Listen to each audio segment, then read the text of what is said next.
आज प्रथम स्कंद से कथा का प्रारंभ करते हैं।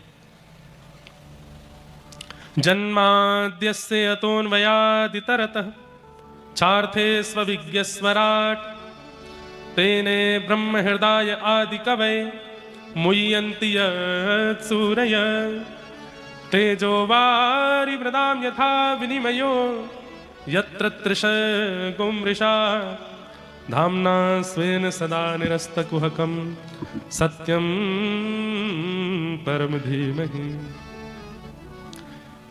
श्रीमद् भागवत के प्रारंभ में परम सत्य परमात्मा को वंदन किया। मैं इस भाव पर एक बात कहता हूं, धर्म किसे कहते हैं कि हमारे द्वारा की गई क्रिया केवल हमको सुख देती है या हमारे कुछ लोगों को सुख देती है, वो धर्म नहीं है। धर्म का मतलब सर्वांगीण विकास, जो सबको आनंदित करे, वो धर्म कहलाता है। मैंने कोई ऐसा निर्णय लिया, मैंने कोई ऐसी बात कही जो मुझे अच्छी लगी या मेरे कुछ लोगों को अच्छी लगी, पर अधिक संख्या में लोग उससे निराश हो गए, वो धर्म नहीं हो सकता। हाँ, कई बार ऐसा भी होता है कि आप कोई बात कहते हैं तो 1000 लोग राजी हैं लेकिन 10 लोग राजी नहीं हैं, पर 1000 लोगों की रजामंदी है तो वो धर्म है।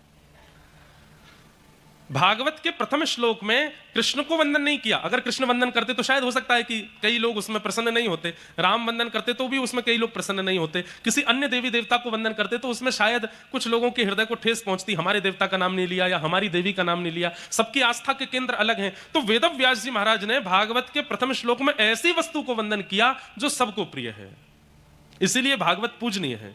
और वो ऐसी वस्तु क्या है? सत्य। क्या है? सत्य। वेदव्यास जी महाराज ने कृष्णम परम धीमहि नहीं कहा, रामम परम धीमहि नहीं कहा।